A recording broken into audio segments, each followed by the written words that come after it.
I want to talk about this article. Hannah Claire, this one's going to be great for you. Fox is the Resident needs to stop being so topical. Fox is the Resident has characters we care for, but the handling of certain topics as of late makes it difficult to keep tuning in. So this article is about 7 years late, roughly. What's the show? It's like a medical drama? It's a medical drama. Like I said, I don't watch this show, but the article... First of all, one of the reasons I brought this up is this is not from like a center-right news site. This isn't coming from Fox News. This isn't coming from Bounding Into Comics. It's not coming from Bleeding Fool. It's not coming from Cosmic Book News, which are all sites that tend to have more of a neutral...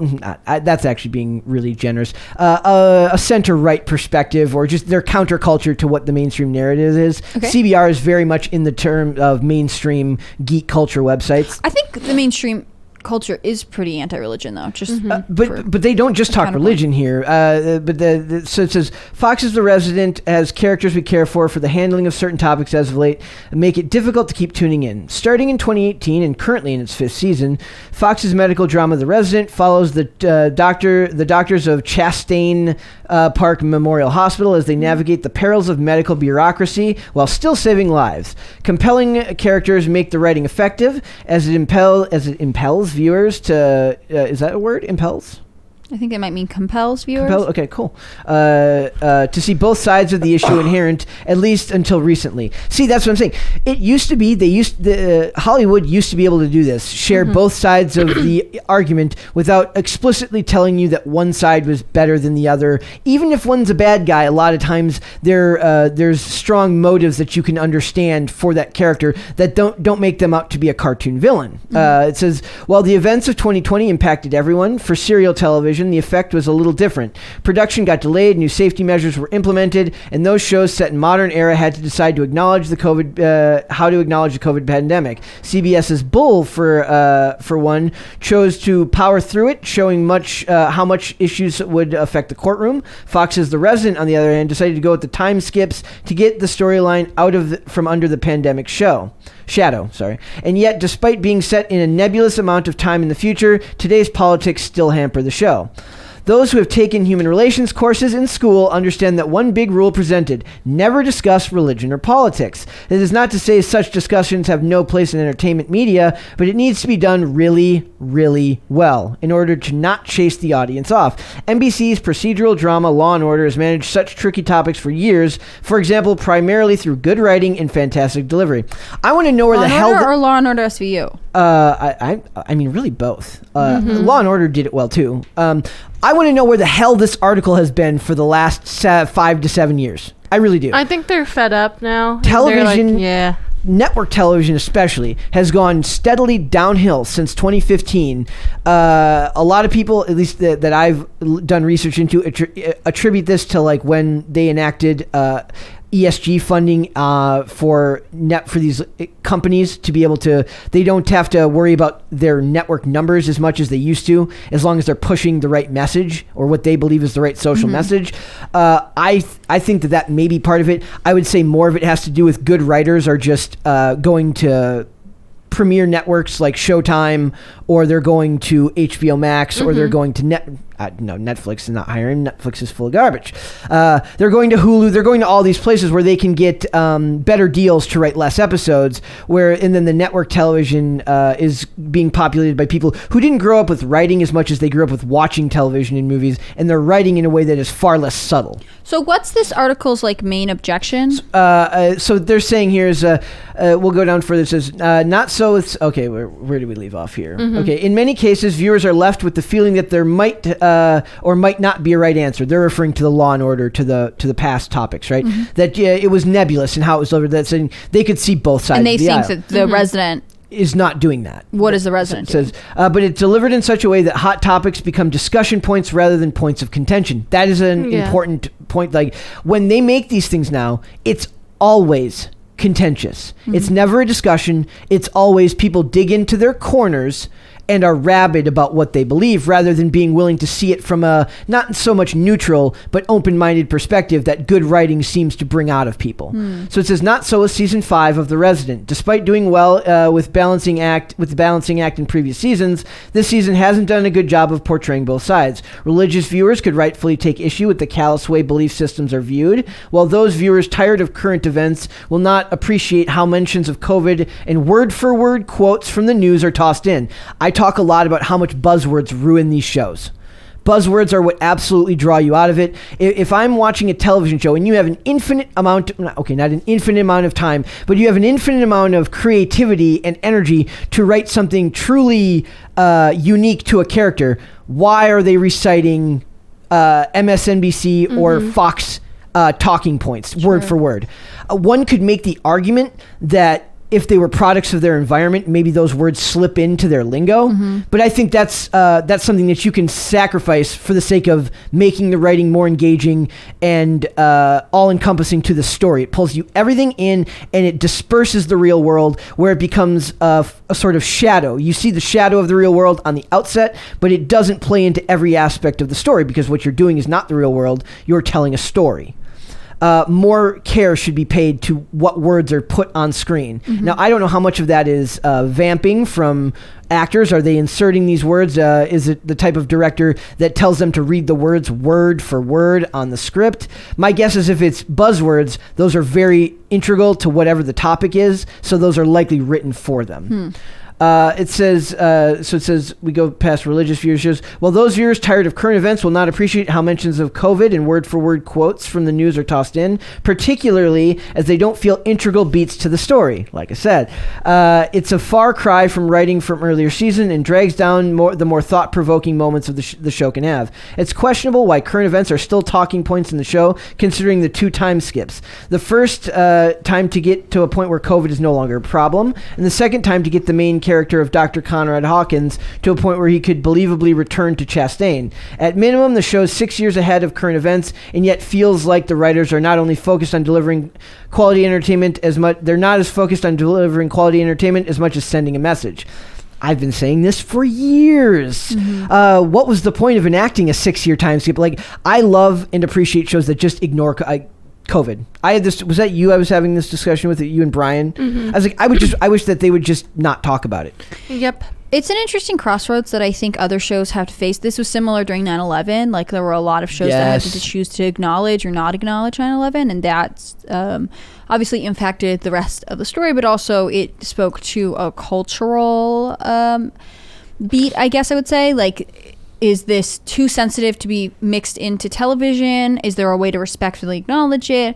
Does acknowledging it add to your storyline? And I think similarly with COVID, like the fact that it's set, let's say in current times, like you do have to make the decision. Are we going to suspend animation and pretend like COVID's not around? Are we going to, live in a sort of just like you, but not real universe where we don't have to wear masks all the time? I think that this is an interesting article. More than what's happening with the Resident, it's interesting to me that they are starting to talk about, like, some people may not like that they don't represent both sides, because there are so many shows that don't represent both sides. I specifically asked you about Law and Order SVU because I think it's one of the worst offenders of having a single ideology represented. Earlier seasons way better. Yeah. Later seasons, not so awful, much. awful. And that's true of a lot of crime shows. You can count on, it's fun to watch them and say, okay, but who do you think is going to be the criminal? Is it going to be anyone but a white guy? No, it will not. And I can respect that it is a difficult decision whether or not to acknowledge COVID, and that if you are to acknowledge COVID, and the same kind of fears that people who talk about it on YouTube or who might just be vlogging about their experience with the virus, they maybe feel like, oh, I'm going to get like a strike or a mark, or they aren't sure if they're allowed to talk about it at all. So being like, well, when we talk about it, we're using stuff that the mainstream media, our characters who are fake, are still using real talking points. Maybe it's a way to protect themselves. The 9/11 thing you mentioned is interesting because I can fully admit that one is a far less of a trigger point for me, so it didn't bother me as much. Nowadays, like, I go back and watch that stuff, and seeing the blatantly over the top pro-America stuff about terrorism, which I still am. I love this country. I don't have to be the biggest fan of how our government handles foreign policy to still be a very big supporter of our country and those who choose to serve in the military. But that's, like I said, that's me as an audience member being willing to go on that journey in a more open-minded fashion because it doesn't bother me. Well, and I think there was a reaction to it. I think then 5 or 6 years later, it was like, we're going to show a lot of people who have suffered because we accuse them in these fictional words of being terrorists. And like, I think there's a place for both. I'm not saying that there is one narrative or the other. I think that there are probably, the medical show I watched the most was House. And religion is a really interesting thing that comes up regularly, but there is ultimately, I think, a sense that like, religion is not for people of science, which I don't believe. Because in that show, Cameron's not religious, but in fact, none of the main Chase is. He thought about going. He was in like theology school or something. Yes, Chase was religious. There is maybe one of my favorite scenes from any show ever was from House, and it was the part in the episode 3 Stories when he talks about at the end of the episode. He talks about basically talking about how he doesn't believe in an afterlife, and he says to them, they said, "Do you believe that what happened was real?" Talking about what was going on in his head as he was going under for having his leg removed. He goes, "Do I think it was real?" He goes, "Define real." He goes, "They were real experiences. What they meant." Certainly the white light people see, I think it's just all things that the brain feels as the chemicals in the brain as your brain is shutting down. And he goes, and they said, "You choose to believe that?" He goes, "There's no conclusive science. I choose what I believe to be what is the most comforting." And they said, Cameron goes, "You choose to believe that this is it?" And he says, "I choose to believe that this isn't simply a test." So he's and that spoke to me a lot when I was younger. As I get older, less so. Yeah. I mean, I think people's relationship with religion develops over time. Yes. And I think that's why it's nice to have a variety of perspectives. And I obviously don't watch this I don't know if it's obvious, but I don't watch this show. I will say that Dr. Conrad appears to be, Matthew something or whatever, but he played Logan Huntsberger on Gilmore Girls, which is one of my all-time favorite shows. There you go. Yes, but, to me, maybe this is too late. Maybe they should have already noticed that there is a lot of like single-minded writing. And this goes back years. It is notable that they are someone somewhere is like, oh wait, I don't know if this works anymore. Maybe it signals a change in the tide that I'm not seeing this on one of the main sites that I would normally go to. Well, you're like, finally they're catching up, and maybe it's notable that they are catching up. Yes. So but it says, and it's this separation that the resident currently lacks. The unadulterated topics they keep bringing up saturate the news, and people are tired of it. The reason many people tune in to entertainment is to escape. We've been talking about escapism and entertainment being a thing of the past for years now. To escape the real world for an hour or so, to go to a place that is like ours but better.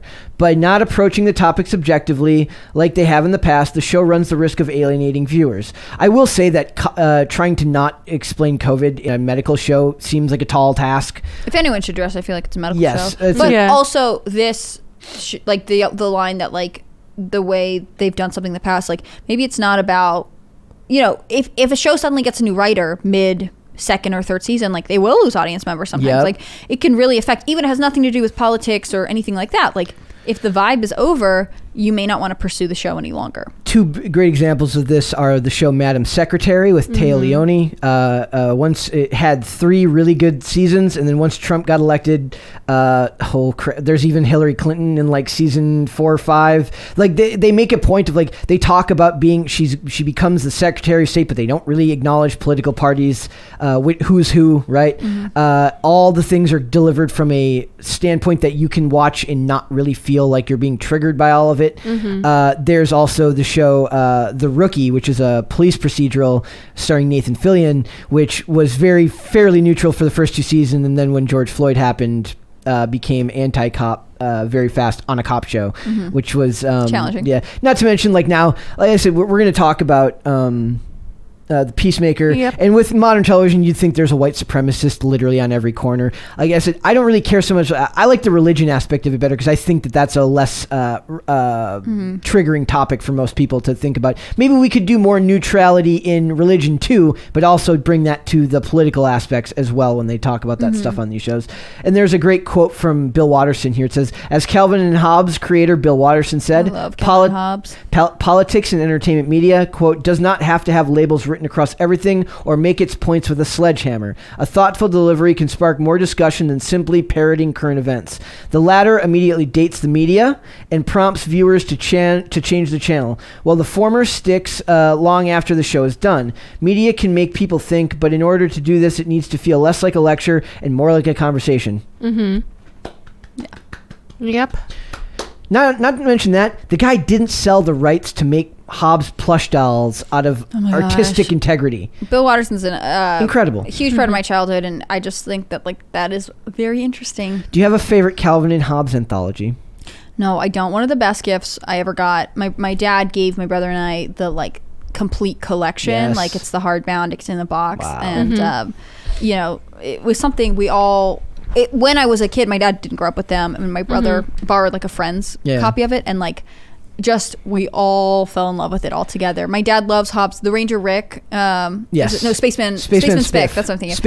Spiff. He is also a popular section in my house. Anything where he's in the snow, I'm really sentimentally attached. Any of the sledding scenes. Oh my gosh, just all the whole thing. Homicidal Psycho Jungle Cat may be the most memorable cover of any of those books.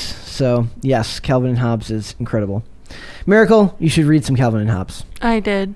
Oh yeah, you went to art school, so I assume that you've read at least some Calvin and Hobbes. Does it bother you in entertainment? We talked about this a little bit yesterday. Does it bother you when the entertainment is too sledgehammer-esque in how they handle these topics? It depends how they handle it, because it all really depends who the writer is and if they can execute it beautifully or just a tragedy. Thanks for watching this clip, guys. If you want to see full episodes or follow us on social media, links are in the description below. Bye. Bye.